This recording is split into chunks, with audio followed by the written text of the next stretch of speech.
তো বন্ধুরা আমরা বেরিয়ে পড়েছি এখন আবার। তো আজকে আমরা পুজো দিতে যাব জগন্নাথ মন্দিরে। তো আর এখন বাজে 4:30, এখন আমরা বেরিয়েছি।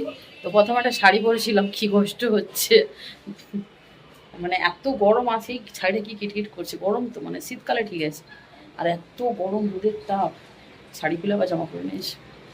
তো যাই হোক, চলো রেডি সেডি হয়ে গেছি, যাবো জগন্নাথ মন্দিরে পুজো দিতে। আর যতটা পারবো ভিডিও করবো, তারপর ভেতরে তো ফোন অ্যালাউ নেই, বাইরে হচ্ছে ভিডিও করে ফোন তো জমা দিয়ে দিতে হবে, তো ফোনটা নিয়ে যাবো তোমাদের জন্য। তো চলো যাওয়া যাক, নিচে যাই, সবাই রেডি হয়ে গেছে, তারপর নিচে গিয়ে দেখা হবে। তো বন্ধুরা মন্দিরে চলে এসেছি, আর এখন দেখো এই যে ধ্বজা বাঁধাটা হচ্ছে, এই দেখো ধ্বজা তুলতে উঠে গেছে, ধ্বজা তুলতে, এই দেখো ধ্বজা তুলতে উঠে গেছে। ঠিক আছে, তুই কেন, তুই যদি তুলে নু কি হয়, আরো যখন নামবে। এই দিকটায় আসো, এইখানটা পরিষ্কার দেখা যাচ্ছে।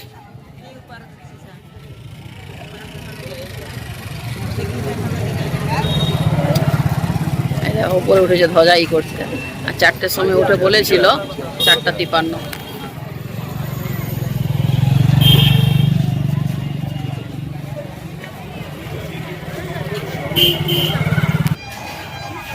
দেখো মন্দিরের ভেতরে ঢুকে গেছি, আর এই দেখা যাচ্ছে ধ্বজা চেঞ্জ হচ্ছে।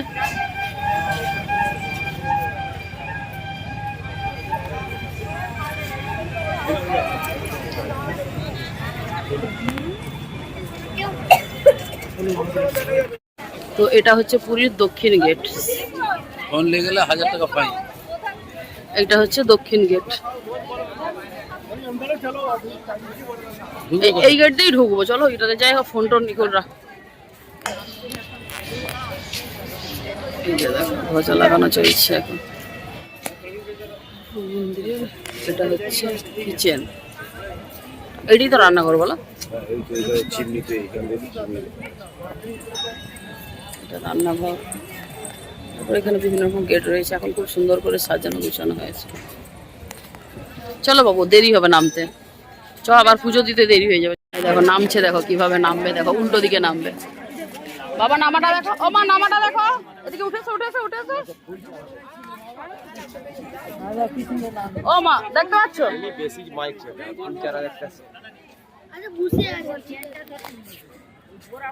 গোটাই চান্দিয়া নেই বলছে, ওখানে গোটা থেকে তুমি দেখেছো তো দেখেছো, ওই যে কালোটা পর থেকে আমি না, এবারে ওই খান মতন আমাদের দেখো না, আর ওই যে পাথরগুলো বাপরে বলতে বলছিল একটুখানি শিকল আছে, আমি কাজ সময় দেখে দিচ্ছি।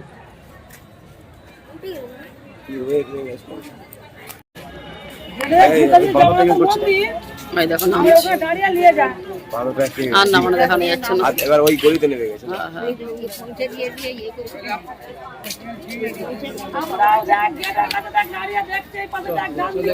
দাঁড়াও, এই দেখো মন্দিরের ভেতর থেকে ভোগ নিয়ে আসছে সব, ওই দেখো ওখানটায় ভোগ হচ্ছে রান্না।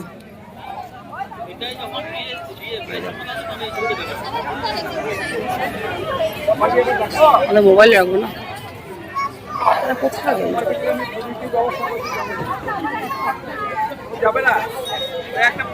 বন্ধুরা এখন হচ্ছে মন্দির কর্তৃপক্ষ একটা ভালো জিনিস করেছে, যে এখানে কিন্তু জুতো আর হচ্ছে মোবাইল তোমরা ফ্রিতে রাখতে পারবে। এই যে দেখতে পাচ্ছ কাউন্টার, এখানে বিভিন্ন রকম কাউন্টার রয়েছে, এখানে একটা রয়েছে, ওখানে একটা রয়েছে, ওখানটা 5 নম্বর গেট রয়েছে, এটা হচ্ছে 6 নম্বর। তো তোমরা কিন্তু মোবাইল টোবাইল নিয়ে ভালো করে ভিডিও করতে পারো মন্দিরে। এই যে যেমন আমি মন্দিরে ভিডিও করছি তোমাদের জন্য, দারুণ লাগছে সত্যি। আর মন্দিরের ভিডিও করতে পারবে, তোমরা ফটো তুলতে পারবে, তার সঙ্গে কিন্তু মোবাইলও রেখে দিতে পারবে, ঠিক আছে। আর ওদিকে ওয়াশরুম রয়েছে, এগুলো পুরো ভেতরে মানে ভালো করে বানিয়েছে। তো বন্ধুরা আমাদের পুজো টুজো দেওয়া হয়ে গেল, পুজো দিয়ে এখন বাইরে চলে এসেছি। আর দেখো রাত্রিবেলা লাইটিং করছে, মন্দিরটা কি দারুণ লাগছে দেখতে, আর সব চারদিকে পুরো লাইট ভর্তি, আর মন্দিরের ওপরে ওখানে লাইটিং ফোকাসটা করেছে, কি দারুণ লাগছে দেখতে। আমাদের পুজো দেওয়া কমপ্লিট, চলো এবার এখান থেকে আমি বাবা মা তারা তো ওয়াশরুম হয়ে গেছে, আর এখানে ভেতরেই সব ওয়াশরুম এখন করে দিয়েছে। এই পেছনে এগুলো যে দেখছো এটা জুতো কাউন্টার, পাশে একটা ওয়াশরুম, এদিকে ওয়াশরুম, মানে এখন সবই করে যায়, সমস্ত ফ্রি। এবার জুতোর কাউন্টার জুতোর কাউন্টারে ওরা খুশি করে তুমি যা দেবে, তো কোনো চার্জ নেই, ফ্রি যেহেতু, তো ওনারা খুশি করে চাটা খাবে, সেই জন্য ওরা চেয়েছে, আমরা দিয়েছি 20 টাকা দিয়েছি। তো তোমরাও তোমাদের খুশি যা মনে হবে তাই দেবে। তো চলো এখান থেকে বেরিয়ে যাই, বেরিয়ে এবার আমরা বাড়ির উদ্দেশ্যে মানে রুমের উদ্দেশ্যে রওনা দিতে হবে। আর আকাশে দেখো এই একটা তারা উঠেছে, এই দেখো। তো চলো চলো যাক। তো বন্ধুরা আমরা কিন্তু পুজো দিয়ে চলে এসেছি মার্কেটিং করতে। তো মা এসেছে, সঙ্গে শাড়ি দোকানে ঢুকবে না তা কখনো হতেই পারে না। আগের দিন একটু টুকিটাকি দেখেছিল, আগের দিন বাচ্চাগুলোর কেনাকাটা হয়ে গিয়েছিল, আজকে মা শাড়ি নেবে। তো এই শাড়িগুলো কেমন লাগছে অবশ্যই তোমরা কমেন্টে জানিও। আর এই শাড়ির নামটা কি আমি ভুলে গেছি, তোমরা যদি কেউ জেনে থাকো অবশ্যই কমেন্টে জানিও। তো এখানে শাড়ি দেখছিলাম, তো এই দোকান থেকে আগের বারে শাড়ি নিয়েছিলাম, তো এক দেখাতেই আমাদের পছন্দ হয়ে গিয়েছিলো। আর শাড়িটা সত্যি ভালোও ছিল, কিন্তু এইবারে আর শাড়ি ওনার দোকানে পছন্দ হলো না, তাই চলে গেলাম আর একটা দোকানে। আর হ্যাঁ, এর আগেও দুটো তিনটে দোকান ঘুরেছি, বাট শাড়ি পছন্দ হয়নি, তাই সে দোকানে আর তোমাদের সঙ্গে ভিডিও করা হয়নি। তো এই শাড়িগুলো একটু পছন্দ হচ্ছিলো, তো সেই জন্য মা খুলে খুলে দেখছে। তোমরা কিন্তু অবশ্যই জানিও এই শাড়িগুলো কেমন লাগছে, আর এই শাড়িগুলোর নাম কি তোমরা জানিও, আমি ঠিক জানি না, কারণ এতটা শাড়ি সম্পর্কে আমার আইডিয়া নেই।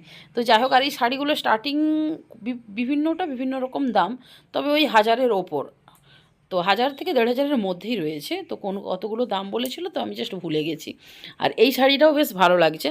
তো মা এবার কোনটা নেবে না নেবে সেটা তো অবশ্যই তোমাদের সঙ্গে শেয়ার করবে, সেটা বাড়ি। আর মা যে শাড়িটা পরে আছে জানো তো, এই শাড়িটাই আমরা আগের বারে নিয়ে গিয়েছিলাম। সত্যি শাড়িটা পরলে মাকেও দারুণ লাগে, আর শাড়িটাও ভালো ছিল, আর ওটা 1700 টাকা নিয়েছিল। আর এই যে দেখতেই পাচ্ছ মা পরে আছে, গলায় হারটা আর শাড়িটা দুটোই, হারটা এইবারের কেনা আর শাড়িটা আগের বারের কেনা। এই শাড়িটা সত্যি খুবই ভালো। তো যাই হোক, এরকম যেহেতু একটা নিয়েছে, তো ওইটা নেবে না। আর এই দেখো এই শাড়িটা কিন্তু খুব ভালো লাগছে, একদম হালকা মবিস কালার, তার সঙ্গে রয়েছে বটল গ্রিন, আর নিচের লাইট গ্রিনটাও কিন্তু বেশ ভালো লাগছে। তো মা এবার কোনটা নেয়, তো কোনটা নিচ্ছে সেটা তো আমি তোমাদের সঙ্গে অবশ্যই শেয়ার করব বাড়ি গিয়ে, একদম পুরী স্পেশাল শপিং ব্লগের সঙ্গে। তো তার জন্য তোমাদেরকে রেগুলার ব্লগ দেখতে হবে। আর হ্যাঁ, এখানকার ভিডিওগুলো কেমন লাগছে সেটা কিন্তু তোমরা অবশ্যই কমেন্টে জানিও। তো এই শাড়িটা একটু বেশি ভালো লাগছে, তাই খুলে দেখছিলাম। তো জানি না এখনও পর্যন্ত মা কোনটা নেবে, তো যেটাই নেবে সেটা তোমরা জানতেই পারবে শপিং ব্লগে। তার জন্য অবশ্যই শপিং ব্লগটা দেখতে হবে। আর শুধু যে শাড়ি কিনেছি তা নয়, আরও কটন শাড়ি কিনেছি, তার সঙ্গে সিনথেটিক শাড়ি কেনা হয়েছে, আরও অনেক কিছু কেনা হয়েছে, কিন্তু ভিডিও করা সম্ভব হয়নি কারণ এতটাই গরম। তো তারপরে কিন্তু বাড়ির জন্য মানে সবার আত্মীয়দের জন্য নিয়ে নিলাম কিন্তু নৃসিংহা থেকে খাজা। তো তোমরা কমেন্টে জানিও নৃসিংহের খাজা ভালো না গাঙ্গুরাম না কাকাতুয়া। তো আমি দুবারই এসেছি, নৃসিংহে নিয়েছি, এর আগেবারও এনার দোকান থেকেই নিয়েছিলাম। তো তোমরা অবশ্যই কিন্তু কমেন্টে জানিও কোন খাজাটা বেশি ভালো। তো চলো দেখা হচ্ছে একদম রুমে গিয়ে। তো বন্ধুরা এইমাত্র রুম থেকে বাড়ি এলাম, আর রুম থেকে বাড়ি এলাম না, সমুদ্র থেকে বাড়ি এলাম, সমুদ্রের ধারে যদিও যাইনি, পুরো মার্কেট থেকে বাড়ি এলাম। কিছু কেনাকাটার ছিল, সেগুলো আমি পরে তোমাদের সঙ্গে ব্লগে শেয়ার করে দেবো বাড়ি গিয়ে। আর পুজো টুজো তো দেওয়া হলো, আর অনেক কিছু কেনাকাটা করেছি, সেগুলো আজকে আর দেখানো সম্ভব নয়, ভালোও লাগছে না। তো রাত্রিতে সেই শিওলার মাংস ছিল, মুনকুটি করে খেয়ে নেবো, আজকে আর ভালোও লাগছে না। তো চলো এর সাথে সাথে আজকের ভিডিওটা এই পর্যন্তই থাক। ভিডিওটা ছেড়ে যাওয়ার আগে ভিডিওতে যদি কিছু ভালো লেগে থাকে please do like, comment, share and subscribe. আমাদের ফেসবুক পেজটিকে ফলো করে দিও, বন্ধুদের মাঝে ভিডিওগুলো একটু বেশি বেশি করে শেয়ার করে দিও। আর ফুড স্পেশাল ভিডিওগুলো কেমন লাগলো অবশ্যই কমেন্টে জানিও। চলো দেখা হচ্ছে নেক্সট ভিডিওতে, ততক্ষণ জন্য সবাই ভালো থেকো, সুস্থ থেকো, আজকাল bye bye, thanks for watching, good night.